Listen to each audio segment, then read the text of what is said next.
Bem-vindos ao primeiro episódio do Independente Químico Podcast de 2022.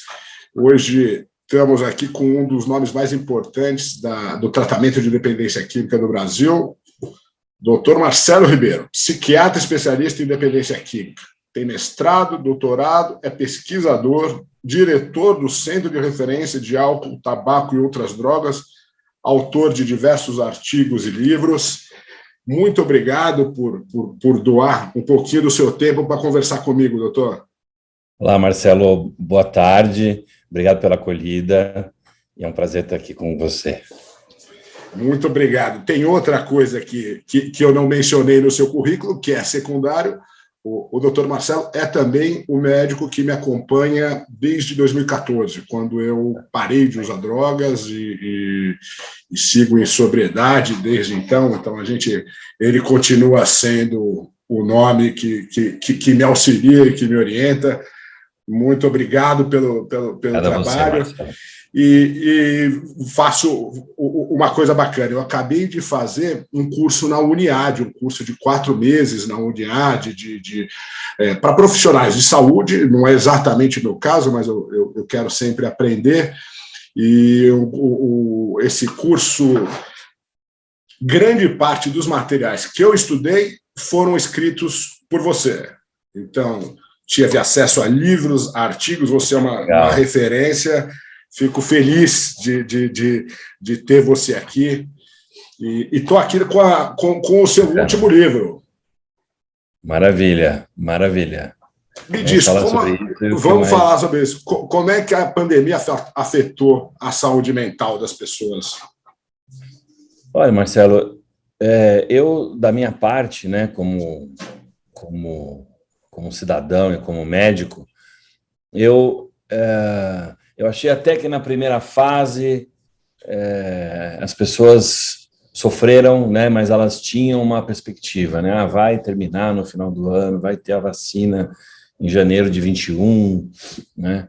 A hora que foi ficando claro que alguma luz no fim do túnel só iria aparecer no meio de 2021, aí sim eu senti um cansaço geral, assim, eu senti que as pessoas realmente deram uma desvitalizada, assim, inclusive a gente, né? Inclusive quem estava na linha de frente, quem estava atendendo, médicos, enfermeiros, psicólogos, assistentes sociais, foi uma estafa geral, né? Eu costumo brincar, assim, quando a gente é pequeno, você caía na piscina de 25 metros, falava assim, vou mergulhando até a outra ponta, né? E mergulhando debaixo d'água, aqueles últimos 10 metros sofridos.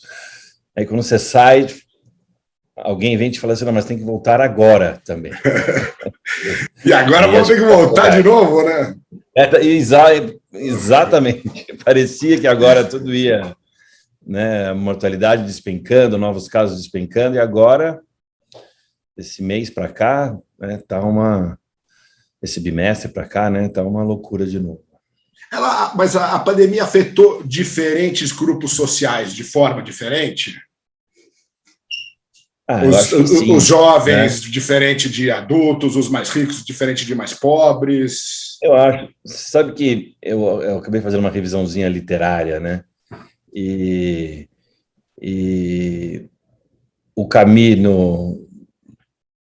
no livro A Peste, ele fala, né, assim, o que destruía as pessoas, né, assim, o que acabava com as pessoas era que as rotinas delas foram arrancadas subitamente, assim, né, e rotinas que elas nem imaginavam que existiam, né. Então a gente ficou sem filtros, né? A gente ficou exposto um ao outro, até pessoas íntimas, né, então você guardava um distanciamento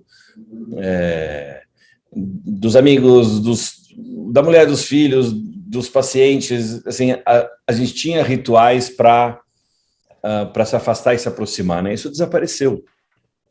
Né? Como assim? Não sei se eu entendi. A partir do momento que você não precisa sair de casa mais para trabalhar, né? Bem que isso já deu uma boa voltada, né? Mas estou falando lá atrás. Você não precisa sair de casa para trabalhar, que as pessoas te acessam pelo WhatsApp o tempo todo. que não tem mais secretária, que você não sai para encontrar os seus amigos e volta, que as crianças não vão para a escola e voltam, agora elas já retomaram, que os adolescentes não podem sair à noite para dar uma namoradinha, isso, né? Você concentra a tua convivência num mundo só, isso é extremamente enlouquecedor, assim, né? Porque você passa a reclamar de coisas que você não via antes, né? Que também não era importante, você tá reclamando porque entra no seu mundo onde você quer regrar, ordenar, mas isso não era da sua conta, porque de manhã você saía e naquele momento a escola, a educação da filha eram de outras pessoas, aí passa a ser sua também, então começa a acontecer um monte de coisas, né, que precisam ser reordenadas na sua mente, né, e isso gera um cansaço, né, isso gera atritos, né, com pessoas que importantes para a sua vida, né, então foi um momento difícil, assim, foi um momento tenso. Ele, na prática, também refletiu. Eu sei que o consumo de drogas, de maneira geral, aumentou, pelo menos os dados que eu vi, aumentou a procura de pessoas a te procurarem, aumentou o diagnóstico de depressão ou de outros transtornos da mente? Eu confesso assim que no consultório eu não vi muito esse aumento, né? Talvez porque são pessoas com mais recursos e que se reorganizam e que se reorganizam nesse estresse, né? Então, mudaram mais para o interior, foram mais para a praia, mudaram para a praia, ou assim, se reorganizaram, né? Mas relatos houve vários, né? Alguns pacientes vieram por causa da pandemia, alguns pacientes novos. Teve né? gente. Então, claro, mexer com a cabeça das pessoas, com certeza. Você faz eu não sei se é uma distinção ou são sinônimos. O seu livro, que você escreveu com a Ilana Pinsky, esse aqui, o Saúde Emocional, Como Não Pirar em Tempos Instáveis, você fala de saúde emocional. É diferente de saúde emocional de saúde mental ou é a mesma coisa? Não, assim, quando a gente fala de saúde emocional, a gente está focando nesse lado assim, né, de como a gente processa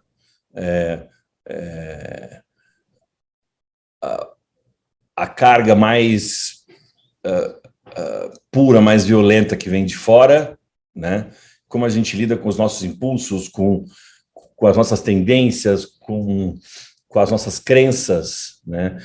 Com aquilo que ainda não virou razão, né? Aquilo que você ainda não está precisando elaborar, alguma coisa que você precisa e que às vezes elas são importantíssimas, né? Mas às vezes algumas regras já organizam. Então essa coisa que a gente falou de olha, vê se você não está também muito exposto, se proteja um pouco mais, né? Não fica então agora você é executivo, você não tem mais secretária, mas você fica no WhatsApp até 2 da manhã, né?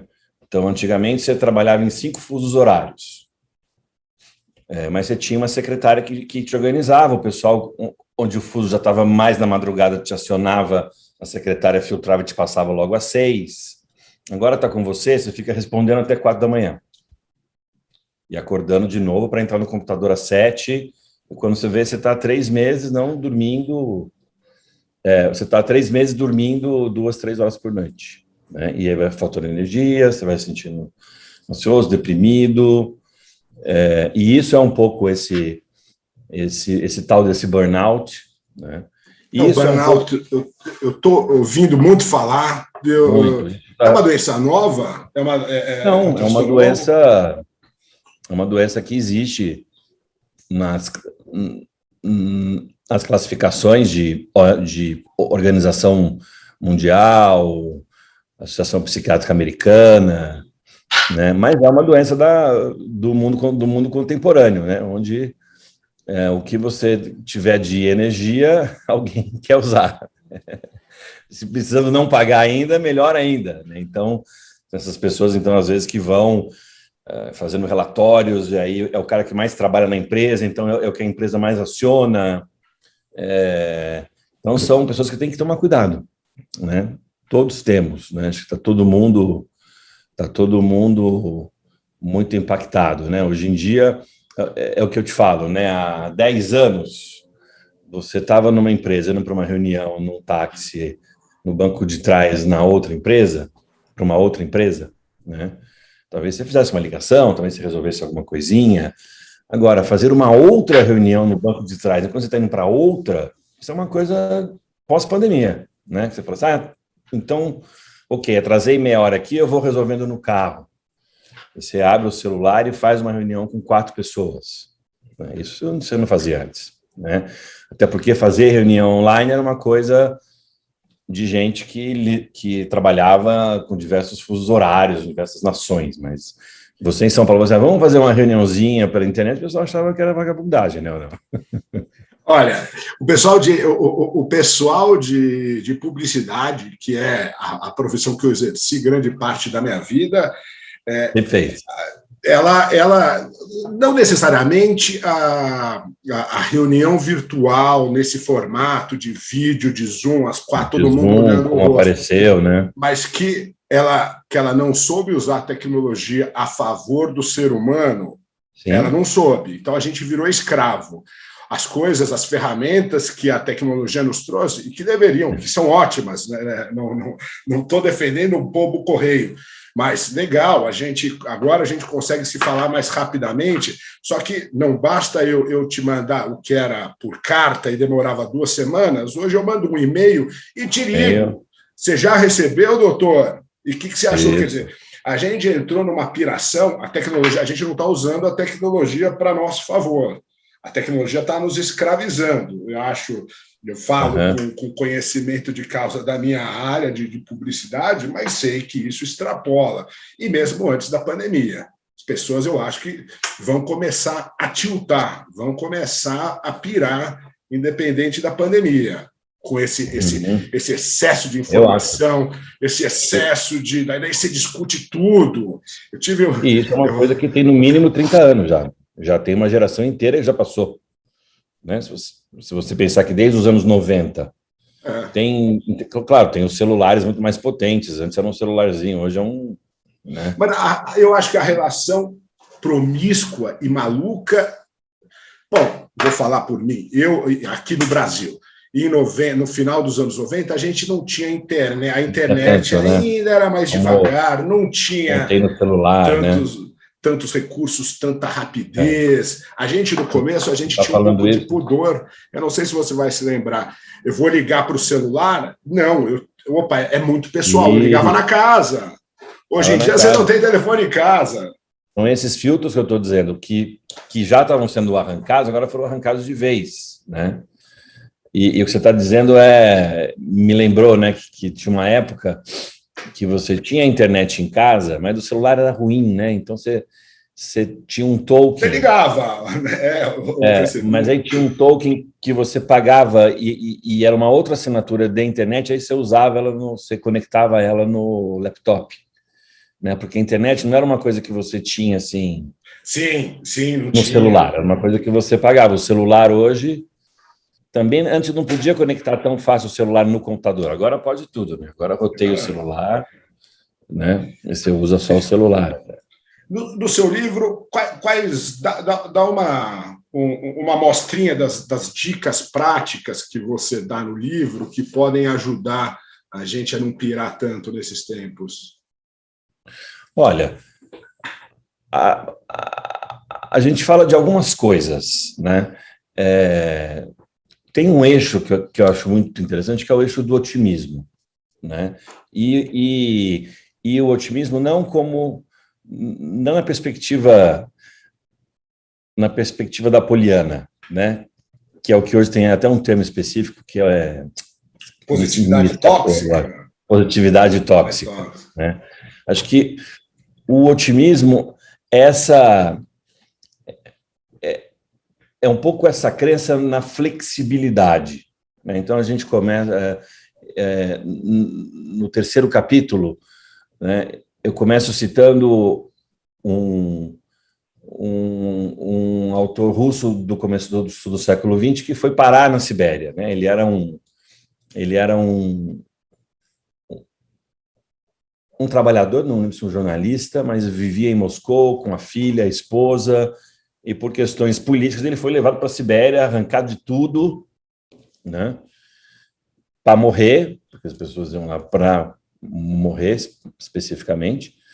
E uma coisa ainda curiosa, né? Ele ia lá para extrair ouro, para movimentar esse sistema que o desumanizou completamente, né? E ele conta uma passagem, né? Que ele dizia, bom, aqui a gente acredita, a gente acredita em milagre, mas tem que ser um milagre bom, um milagre de verdade, né? Não é erguer as mãos para o céu e dizer, ai, me ajuda, né? Assim, aqui a gente vem para o tudo ou nada, né? E aí ele conta uma passagem onde já um personagem fictício, né, enviou um ramo de um pinus para a esposa dele, né? E que esse ramo chacoalhou no avião, chacoalhou no trem, chegou em Moscou, ela colocou esse ramo numa latinha enferrujada com água infecta de Moscou, ele usa esse termo, e deu ali uns dias, e aquele galho ressequido abriu agulhas verdes novamente, espalhou um perfume, que eu acho que isso é otimismo, né, que está hoje neurobiologicamente comprovado, né? Ele protege a psique, né? Ele dá flexibilidade à psique, para a psique conseguir tolerar algumas situações em momentos onde você está altamente vulnerável, né? Então está atolado de serviço, ou está passando pela perda de alguém que você amava muito, né? Ou está numa situação onde você não consegue fazer diferente e se vê atolado, e a vida perde o sentido, e mas falta dá para energia. treinar? O otimismo pode ser treinado? Eu não sei se ele pode ser treinado, né? Acho que ele pode ser evocado. Pode. Pode ser evocado, né? Assim, no contato com as pessoas, né? Naqueles momentos em que está tudo ruim, mas você deixa a banda passar cantando coisas de amor, né? Onde você, em última instância, você busca ajudas, que podem ser até medicamentosas, né? Já que um tratamento psiquiátrico bem sucedido, acima de tudo, é aquele que aumenta a sua flexibilidade neuronal, ou seja, que torna o seu neurônio capaz de buscar conexões que favoreçam o surgimento de ideias novas e criativas, que te tirem daquele lugar, né? Terapia cognitiva comportamental também pode ser. A psicanálise até, mas assim,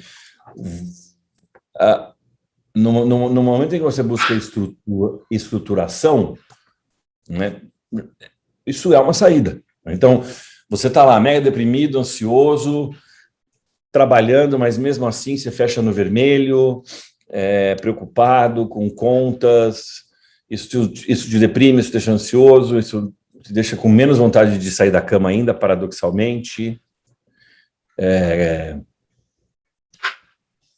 E você não consegue sair daquilo. De repente você fala assim, vou fazer um aconselhamento financeiro. Pega a mulher, faz um aconselhamento financeiro semanal, vai lá, encontra, toma café com outras pessoas, troca ideia. Vida social é uma parte importante também, né? Oi? A vida social, conviver e conversar com outras pessoas. Sem dúvida alguma. Sem dúvida alguma. Então, acho que é isso, acho que é mais nessa linha, né? Você evoca, então você está na vida social, né? Então você não saiu, quer dizer, você não se isolou, não saiu no sentido de se isolou. Você está na vida social, você está encontrando pessoas, você está ouvindo ideias.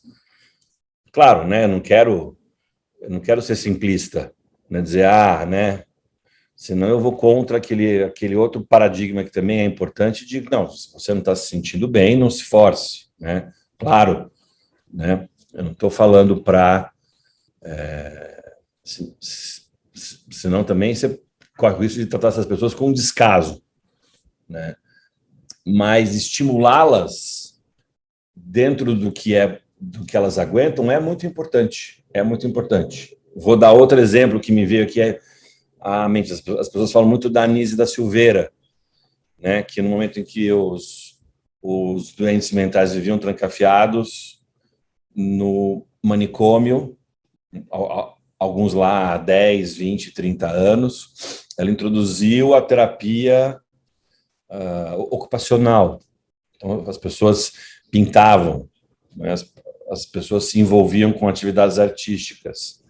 Claro, isso não curou a loucura delas, mas isso foi um instrumento para muitos, foi um instrumento, no lugar de ocupação, onde você conseguia realizar atividades começo, meio, fim, não ficava mais naquele mundo onde tudo acontecia do mesmo jeito todos os dias e nada avançava. Então... Ele tem, minha experiência com isso é, enquanto eu estive internado, todos nós tínhamos um pedaço do dia para terapia ocupacional. E é um momento que tua cabeça fica livre de pensamentos, eu acho que, em algum sentido, se parece com a meditação, no sentido de você estar ali concentrado naquele momento presente, naquilo que você está fazendo. Você não está com outros pensamentos, você está ficando... É o jeito, acho que muitos dos dependentes, e outros também, têm dificuldade de ficar sozinho. E você fazer uma terapia ocupacional, eu lembro que eu ficava ali entretido, adorava. Eu tenho até hoje os trabalhos que eu fazia lá, e era uma parte importante do meu dia. Ao mesmo tempo que o aumento de suspensão, são atividades começo, meio e fim, né? Você trouxe produtos, você trouxe os seus trabalhos, né?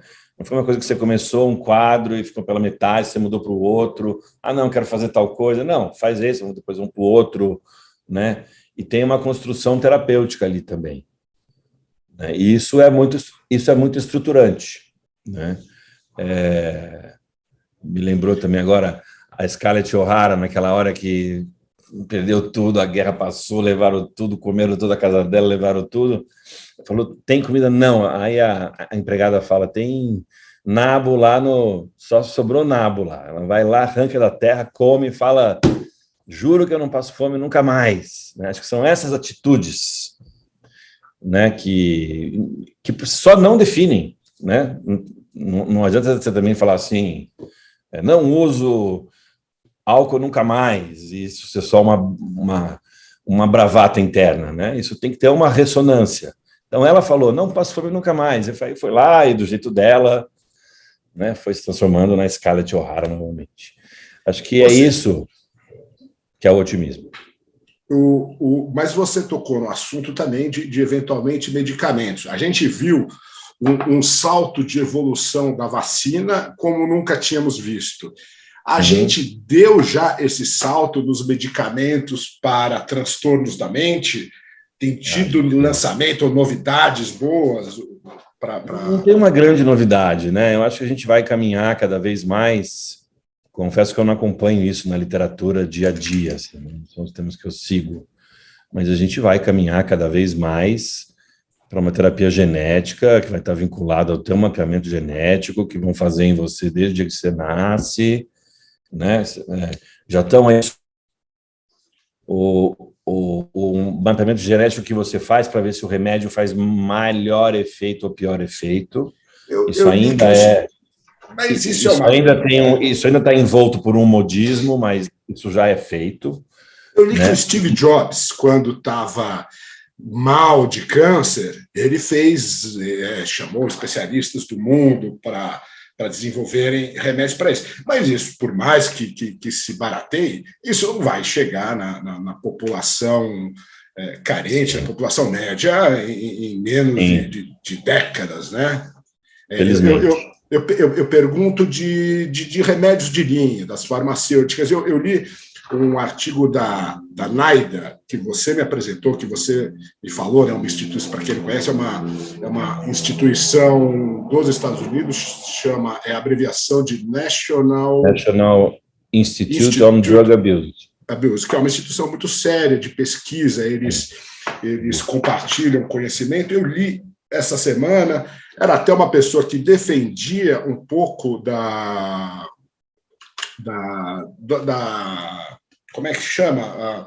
Quando a gente... contenção de danos. Ela falava e citava alguns remédios que poderiam ser úteis.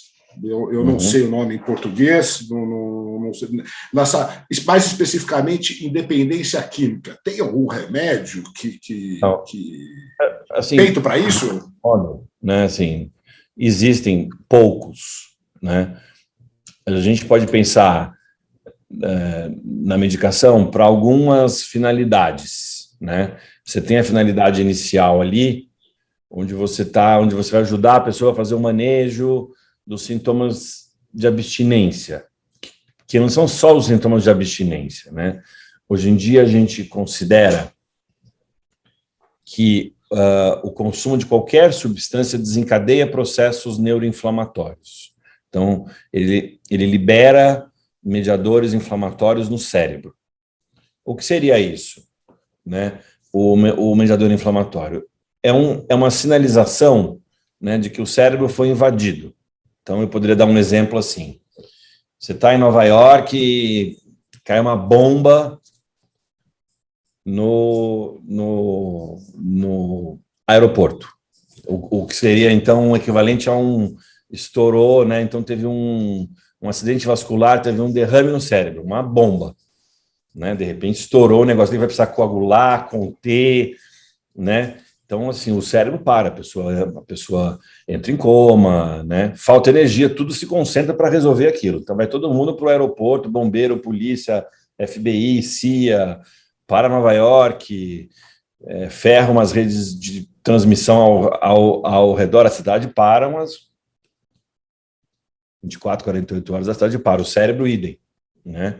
Você pode pensar, como você pode pensar, né, em você chegar com um canivete na fila do passaporte lá em Nova York. O cara vai detectar na hora, vai te levar para a salinha, vai te como é que se diz? Vai pegar o seu depoimento e vai te liberar ou não, vai te devolver, né? Então, assim, o cérebro, ele resolve também essas questões microscopicamente, não precisa acontecer uma grande tragédia.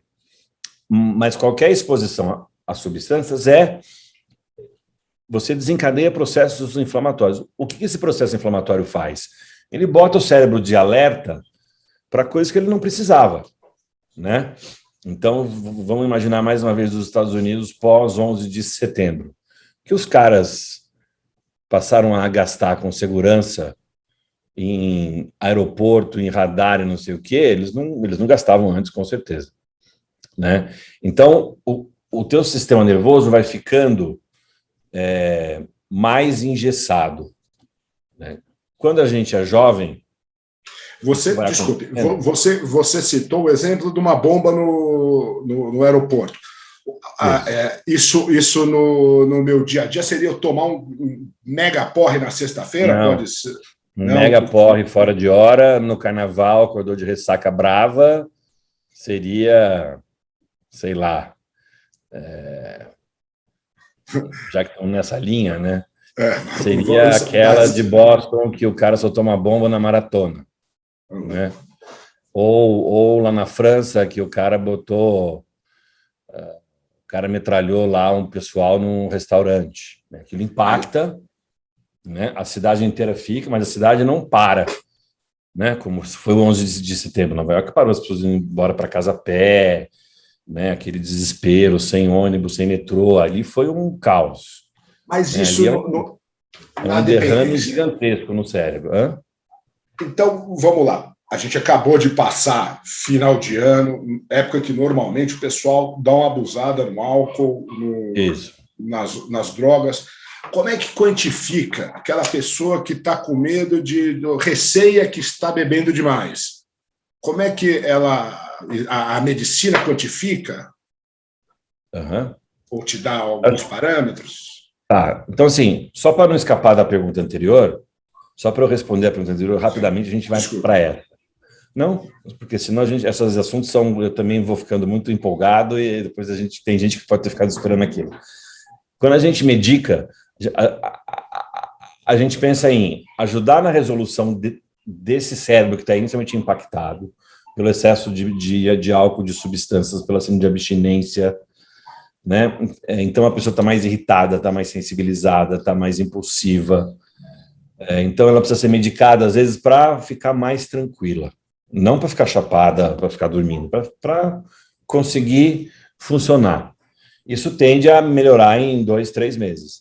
Tem os casos em que você também tem medicações específicas para síndrome de abstinência. É o caso dos benzos por álcool, né? Tem medicações para reduzir vontade, que são as medicações para o tabaco, que é a bupropiona e a vareniclina. Para o tabaco a gente está bem assistido, né? Eu acho. A bupropiona e tem aquele outro que eu usei. Que é a vareniclina. Que achei que é o Champix, foi o Champix, que foi de grande ajuda para largar o cigarro. Qualidade, com a possibilidade de você ainda fazer terapia substitutiva com nicotina associada, né? Então, o PET, você diz? Isso, o PET. Né? Para o álcool, você tem as medicações aversivas, que é o disulfiram. Né, o antietanol, popularmente chamado de antietanol. O antietanol, popularmente. Se você beber, você passa mal. Não para passar mal, mas para não beber. Né? Então, ele tem...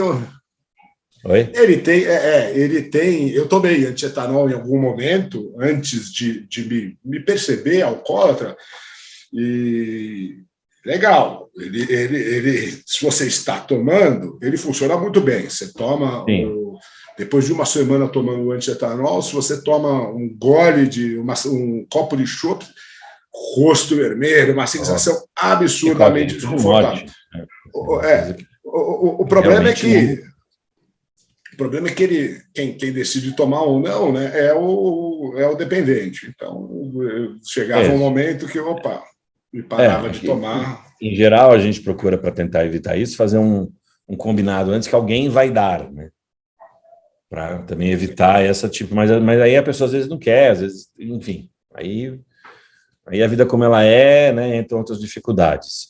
Mas tem o disulfiram e tem a naltrexona, que é o Heavy, que é o Naltrex, né? Que diminui a vontade. De beber. Milagre, né? De beber. Esse eu não conhecia. Também são medicações antigas, mas eu costumo dizer assim, você vai andar 20 quilômetros carregando 20 quilos. Esse remédio diminui para 10 ou para 5. Já é uma boa ajuda, mas você vai ter... Se você não estiver disposto, né, a sair desse lugar, que é o lugar onde você é um usuário de álcool dependente, ele não vai servir para muita coisa, né? E tem as medicações que você dá quando a pessoa tem uma comorbidade, né? Tem um transtorno psiquiátrico associado, né? Então, a tendência dessas medicações anteriores, elas serem retiradas. E se tiver uma comorbidade, aí a pessoa fica tomando esse remédio um pouco mais de tempo, mas aí pensando mais no transtorno psiquiátrico que já existia e piorou, ou que passou a existir, a partir até dessas questões neuroinflamatórias que a substância vai desencadeando ao longo dos anos, você trata isso com um tempo mais arrastado. A comorbidade, a gente ouviu bastante falar isso na Covid, né? No caso da Covid, em geral, comorbidade era associada ou a diabetes ou a um problema respiratório. A gente, no caso, né, você está falando de transtornos da mente, né, associados à dependência, que pode ser a depressão, pode ser transtorno de ansiedade, pânico, até os sintomas psicóticos, no caso da nossa cocaína, né, a maconha, que são complicações possíveis. Mas, voltando à questão, como é que eu sei que estou passando da conta? Isso, boa, né? Então, porque é meio normalizado beber, pelo menos num meio social que eu convivi grande parte da vida. Claro, não é normalizado você tomar uma vodka no café da manhã, mas tomar o chopp na hora do almoço e os pileques e os porres quando tem festa ou tem evento, olha, não vai chamar a atenção de ninguém. Isso, por exemplo, na sua área, que era da publicidade, não sei como é hoje, mas há 20 anos era muito comum, né? Tomar um vinho na hora do almoço, fechar negócio bebendo, ou mesmo bebendo na agência, nos escritórios de advocacia, até nos consultórios médicos, isso mais lá nos anos 70. O médico sempre tinha lá um uísque, às vezes, por mais... Do lado do malborão dele, né? Malborão. Né?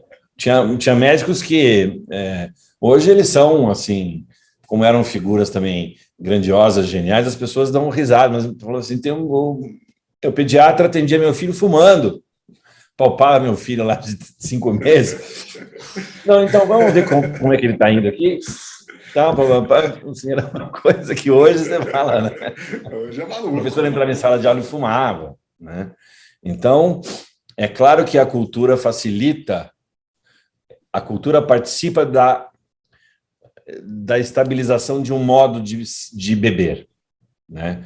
Então, você começa a usar uma substância, elas causam dependência, elas são potencialmente causadoras de dependência, por quê? Porque elas atuam no sistema de recompensa, elas estimulam o sistema, deixam ele mais tonificado.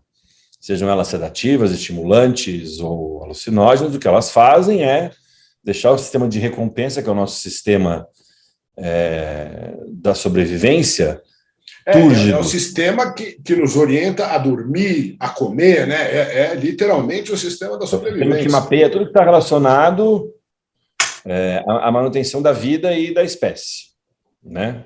Que desde os peixes até os mamíferos, todo mundo tem. Por quê? Porque ela ajuda a gente a tirar da natureza o que a natureza tem de melhor, né? E acredita-se especulativamente que lá no começo, quando as substâncias eram de em baixíssimas concentrações, estavam disponíveis em baixíssimas concentrações, elas serviam para sinalizar a presença de um alimento. Então, a cocaína 0,2% no broto da folha de coca sinalizava para a lhama que tinha brotos tenros disponíveis, ou o álcool a 0,01% na fruta madura sinalizava que, olha, o pé está cheio de fruta, todo mundo quer e dura pouco. Então, vai lá, né? Só que, conforme os seres humanos foram conseguindo concentrar essas substâncias, em algumas pessoas, elas passaram a ser a motivação em si. Então, a cocaína não batia mais na sua porta para dizer que os brotos nasceram, né? A tua motivação não é mais comer folha de coca, a sua motivação é cheirar por cheirar, é beber por beber, é fumar por fumar. Ela deixou de ser a mediadora de alguma motivação lá na frente e passou a ser a motivação em si. Então, ela deu um curto-circuito, né, evolutivo. E a gente estava falando do que mesmo antes disso? Da medida de que momento eu estou... Alguma medida de que indique que estou passando da conta. É isso que ela faz, né? Ela vai sequestrando o sistema de recompensa para ela. Então, o que era importante para o sistema de recompensa, se você pensar, eu e você, os nossos sistemas de recompensa, eles têm 1000 coisas que eles estão monitorando. Desde o cafezinho que eu vou tomar, que eu estou me lembrando agora, que vou tomar após a nossa conversa aqui, até eu vou encontrar minha filha à noite, que eu vou encontrar minha mulher viajar, que no final do ano eu estou planejando isso, aquilo, ou que a pessoa vai trocar de carro, vai se formar. Você está colocando um monte de coisas lá na frente. É isso que te tira da cama, né? Porque o ser humano não quer mais só comida, quer comida, diversão e arte, né? Então, comer e se reproduzir dentro de situações maravilhosas, né? Passaram a ser também mapeados pelo sistema de recompensa, né? A gente vai se reproduzir. Se pudesse reproduzir nas Ilhas Maldivas, melhor ainda, né? Então, essas coisas todas vão entrando para o repertório do sistema de recompensa. O que a substância faz? Ela sequestra o sistema de recompensa para ela. Então, viajar todo ano não é mais tão interessante. Se eu preciso fumar 5 cigarros antes de sair de casa e atraso, a reunião não é tão importante assim. Eu vou criando, a própria mente vai criando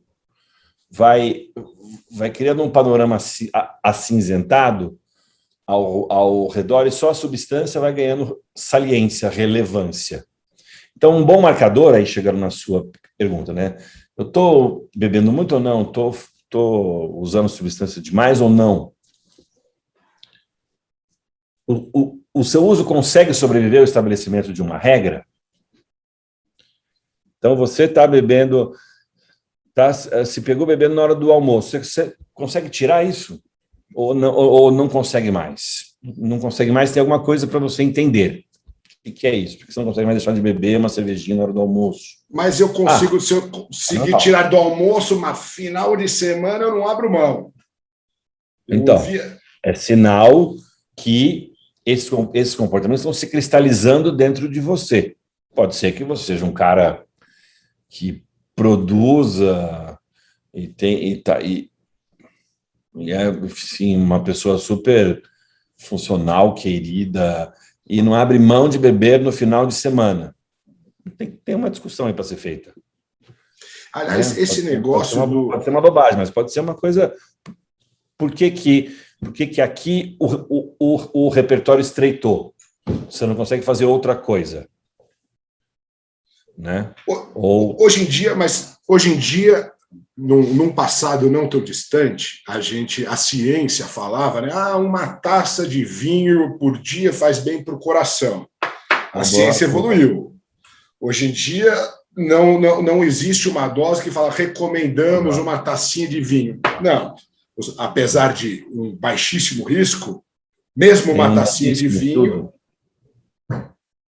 Tem um belíssimo estudo que mostra, né, que, de fato, o álcool tem propriedades, não o álcool em si, mas os componentes de algumas bebidas, tem um componente protetor para a circulação, né? Como se propagou muito aí na última década. Tem alguns estudos agora que foi coroado por um maior ainda, que envolveu 192 países, em que se mostrou o seguinte, assim, o consumo regular de álcool, ainda que em baixíssimas doses, ele favorece o surgimento de neoplasias. Então, a pessoa vive menos de cânceres, bexiga, vários tipos deles, laringe, estômago, esôfago. Então, a expectativa de vida entre aqueles que consomem álcool regularmente, ela é menor do que entre aqueles que não consomem. Claro, todo mundo vai... alguém conhece a bisavó de alguém que bebeu um Campari antes de entrar no chuveiro e viveu 120 anos. Claro, todo mundo, assim... aí é a constituição individual, né? No nível epidemiológico, qualquer consumo regular de bebida não é protetor, por menor que ele seja. Né? Então, isso é uma coisa que precisa ficar muito claro para as pessoas, né? Isso são estratégias da indústria até, né? Eu me lembro que não tá, deu uma travada. Não chegando? E agora? Agora a imagem voltou também. A imagem voltou? Já. Voltou. Volte 3 minutinhos, por favor, no que você estava falando. Tá. Não sei onde a gente parou, né? Mas hoje em dia não existe mais um nível seguro de álcool, como se pensava há 10 anos. Por quê? Porque o consumo regular, ainda que em baixíssimas doses de álcool, aumenta o risco para o desenvolvimento de cânceres. Então, não que ele não seja protetor para a circulação, mas ele aumenta o risco de você desenvolver algum tipo de neoplasia. Ricos maiores então, consumindo do que... Isso, então não adianta você receitar álcool para a pessoa não infartar, se ela vai desenvolver se o coração dela vai ficar ótimo, mas ela vai desenvolver um câncer. Todo mundo, todo bebedor tem potencial para virar um alcoólatra, para virar um dependente, ou se ele não tiver um caso na família ou outras condições? Não, eu acho que é uma riqueza de fatores interferindo, né? Você começou a beber, né? Então, mais uma vez, é o que a gente estava dizendo. Beber é uma chuva fora de hora. Sempre vai impactar no solo, né? Mas se o teu solo é bom, enraizado, profundo, você lida com aquela inflamação. É que nem você, então, retirar um terrorista da fila. Não impacta na sua economia, né? O problema é se isso for se transformar numa coisa recorrente, né? A gente vem para o mundo com 600% de reserva funcional, vem sobrando. Só que também acaba, se você não souber usar. Então, no caso do álcool, as pessoas começam a usar. Ele bate lá no sistema de recompensa. O sistema de recompensa acha bom. Mas tem uma série de impedimentos ao redor. Então, tem a família, não impedimentos, né? Tem uma série de moduladores. Tem a família, tem a cultura, né? Então, eu já sou um pouco mais gulosinho para beber e viro publicitário, fico mais exposto. Mas eu viro um cirurgião, talvez eu fique menos, né? Talvez ser cirurgião não me proteja. Eu viro um cirurgião e 15 anos depois eu paro de operar porque estou gravemente dependente. Mas diria que não. Eu já conversei. O Nazi que eu entrevistei, que também que se internou, e a experiência dele é igual à minha. Na clínica, a profissão mais recorrente era médico. Não vou entrar na especificidade do cirurgião. Exatamente. Que é um ser que lida com o estresse, né, de um jeito muito vulgar, às vezes, né? Ele acha que tem que aguentar, eu sou Deus, eu posso, blá, blá, blá, e vai modulando isso na cachaça, tem uma hora que... E vocês têm acessos também, né?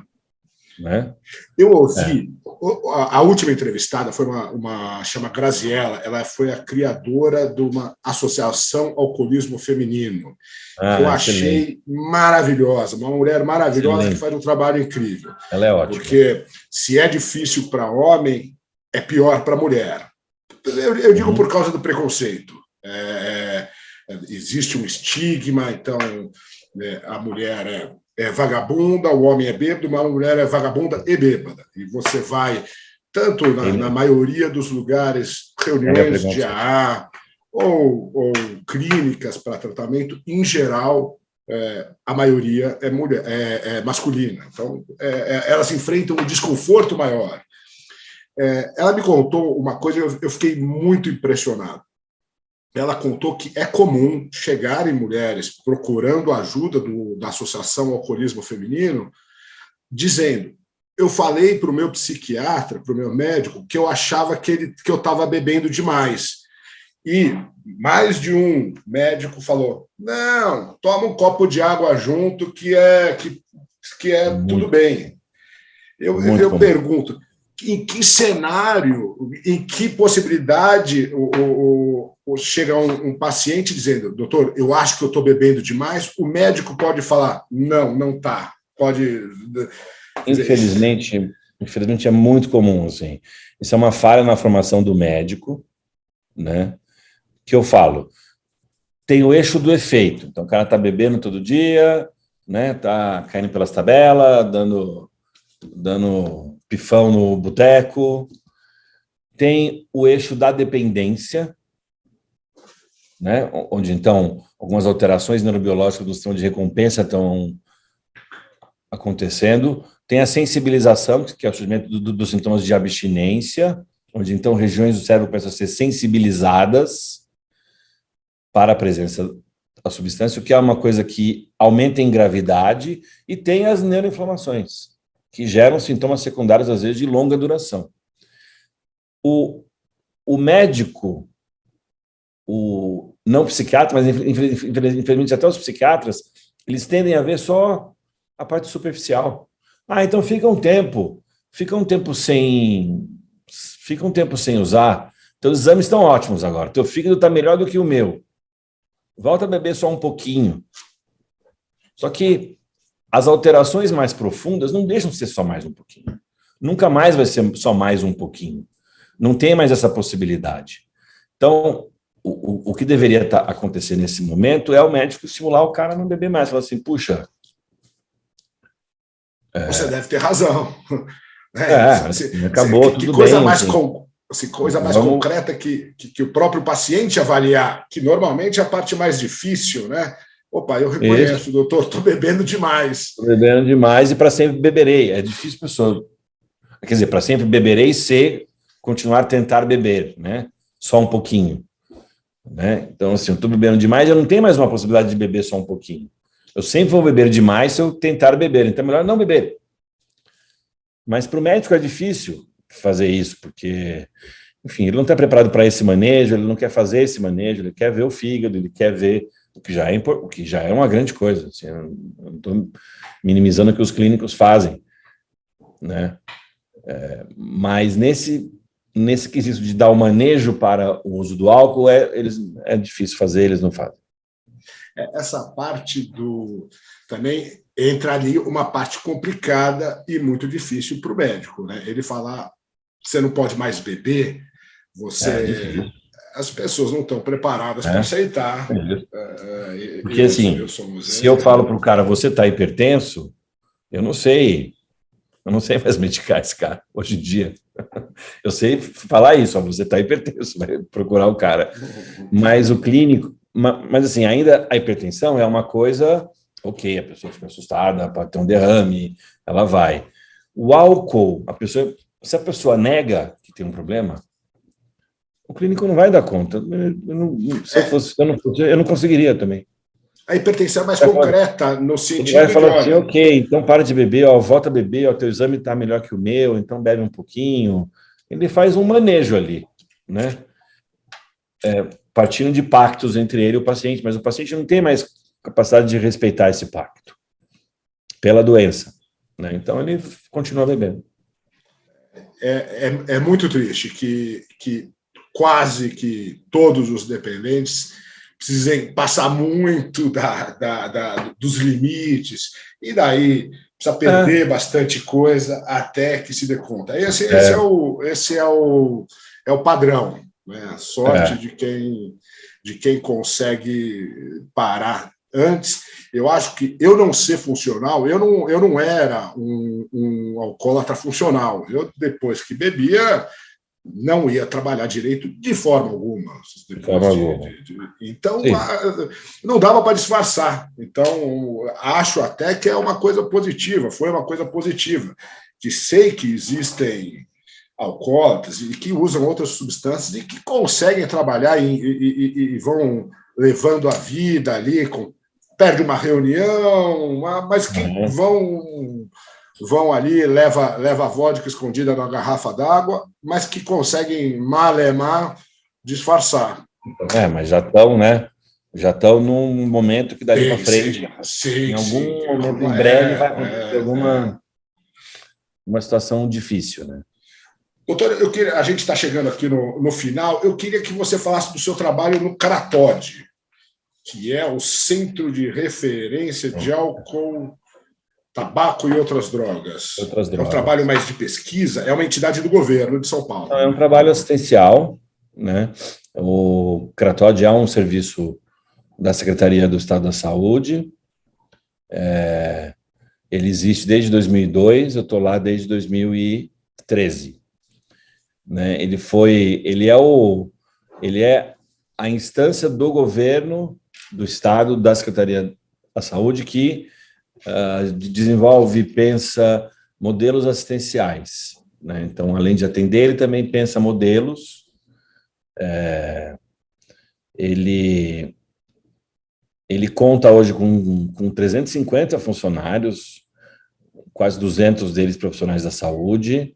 A gente atende, né, a gente está referenciado no SUS, né, então o Sistema Único de Saúde, ele é dividido em redes de atenção psicossociais, né, e o Crator está inserido em uma delas. Estou dizendo isso para dizer que ele é um serviço regionalizado. Mas pela dimensão, ele é o único serviço que está aberto 24 horas, ele acaba atendendo a cidade inteira nas questões emergenciais. Então, a gente tem uma equipe lá, a gente tem uma observação com 30 leitos, com médicos, enfermeiros, psicólogos, assistentes sociais, capacitação, né, para receber os usuários. O Cratóide fica ao lado, fica a 200 metros da Cracolândia, então ele é uma das referências, né? Tem uma delicadeza da rede aí, né? Que o SUS ele é responsabilidade dos municípios, assim, a gestão local. Então, a Prefeitura de São Paulo tem as ações dela e a gente se encaixa dentro das... a gente procura fazer o que a Prefeitura não faz para que o serviço se potencialize, né? Então, é uma iniciativa na qual estou há quase 10 anos. A pessoa que chega lá, ela pode ficar internada ou é só para situação de emergência? E vocês o Cratóide, ele faz um manejo, ele tem uma observação, que é uma unidade que a gente fala de observação em repouso, né? Onde ela pode ficar até 72 horas, e de lá a gente encaminha. Então, a gente tem ambulâncias, então vamos supor, chegou alguém, aí você observa melhor, está com uma pneumonia que você não consegue tratar ali, porque está muito refratário, ou ele tem uma fratura, então tem pronto-socorros referenciados, para os quais eu ligo e encaminho, né? Posso receber de volta depois. Mas se o paciente quer um tratamento, ele tem critérios para uma internação para desintoxicação, eu também transfiro para né? Assim, o Cratóide transfere para a rede de hospitais referenciados que fazem desintoxicação. E a gente também encaminha para comunidades terapêuticas, mas aí com hora marcada, né?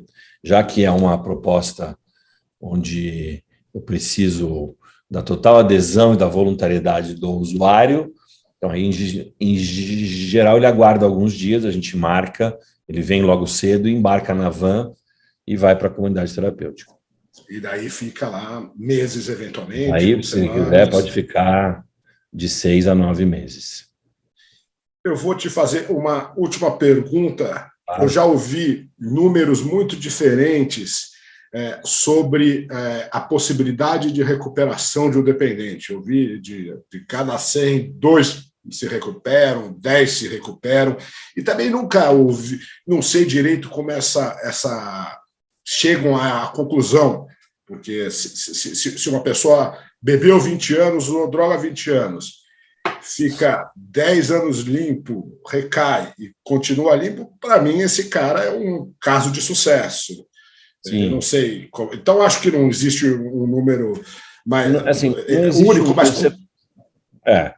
O que é importante a gente frisar, Marcelo, assim, e no Brasil não tem esse número, porque ninguém faz grandes pesquisas multicêntricas em várias cidades e capitais para observar tratamento, né? A gente oferece o tratamento preconizado, né? Mas infelizmente não tem a cultura de monitorar isso, né? Mas se eu te falar da literatura, eu te diria que nesses 25 anos que eu atuo, né, subiu assim de 20% hoje para 50%. A gente não pensa um modelo hoje que não pudesse melhorar significativamente a vida da pessoa em pelo menos metade dos casos, né? Aí você falou uma coisa importante, mas se o cara recai a cada 3 meses e continua, pode ser um caso de sucesso? Pode, né? Assim, o que importa do tratamento é a pessoa estar em tratamento. Isso é o que importa. Então, o alcoolismo é uma doença crônica, né? Dependente de qualquer substância. Se eu pensar no ambulatório vamos lá no ambulatório de diabetes e de hipertensão. A gente vai encontrar um grupo seleto que está fazendo a dieta, que faz ginástica, que toma remédio, que mudou a vida depois que foi diagnosticado, nunca mais saiu da linha, vai viver mais do que eu e você, saudável. E você tem na outra ponta o cara que vai de vez em quando, que já infartou, que está ficando cego pelo diabetes, que tem pé diabético. Ainda assim, ainda nesse grupo pior, esse grupo está melhor do que quem está fora de qualquer tratamento. E no meio, você tem incontáveis combinações. Você tem o diabético magrinho, que caminha e tal, mas ele gosta de comer um pudinzinho às vezes, e aí nesse pudinzinho ele toma um pouco mais de insulina naquele dia, ele vai acochambrando. Mas ele está bem. E tem o cara que está mal. De vez em quando ele precisa dar uma apertada, precisa dar uma reestruturada, a filha precisa pegar mais no pé para ele comer menos açúcar. Mas ele está num ambiente onde se olha para isso. Acho que o problema nas doenças de evolução é você não olhar, né? Que aí a casa, de repente, está cheia de rato, e de repente você percebeu, tem que fazer um monte de coisa. Tem que... Então, estar em tratamento, por si só, já é uma grande coisa, independentemente do parâmetro do resultado, né? E em São Paulo, a pessoa que não tem condição financeira, ela consegue fazer esse tratamento com Cratóide? Consegue. Tem a Rede CAPES. Recentemente eu estive na Zona Sul visitando os equipamentos, estão assim, muito bem organizados, né? Eu li um livro faz um tempo já, falando sobre o tratamento da saúde mental na época dos grandes manicômios da França e Inglaterra, no século XVIII, né? Aqueles manicômios horrendos, assustadores, que infelizmente a gente ainda tem alguma coisa aqui no Brasil. As pessoas que tinham recursos não iam para esses lugares, iam para mansões refinadas e tinham outros apoios, né? Ocupacionais, era uma coisa muito mais leve, né? Então, o que eu estou querendo dizer com isso é que você tem disponível uma rede hoje que te atende muito bem, né? Mas ela não tem as frescuras, é isso que eu estou querendo dizer, né? De você estar no campo com uma piscina, não, é uma coisa séria, né? Mas a pessoa tem que ir lá com esse espírito, né? De conversar com os profissionais e de buscar ajuda, né? Mas ele precisa, assim, nesse começo, ele vai precisar mais dele do que se ele estivesse numa outra situação, numa situação com serviços mais de hotel, assim, vamos dizer assim. Eu vou colocar depois as informações do Cratóide aqui. Joia. Também o telefone da sua clínica, da sua secretária. Depende do público, né? Para quem precisar te encontrar. Valeu, Marcelo. Doutor, muito obrigado pelo seu tempo. Foi uma honra. Eu sei que você tem muito conhecimento. Obrigado por compartilhar. Boa conversa, voou. Muito obrigado. Aquele abração para você. Fica bem. Tchau, tchau. Abraço. Tchau, tchau.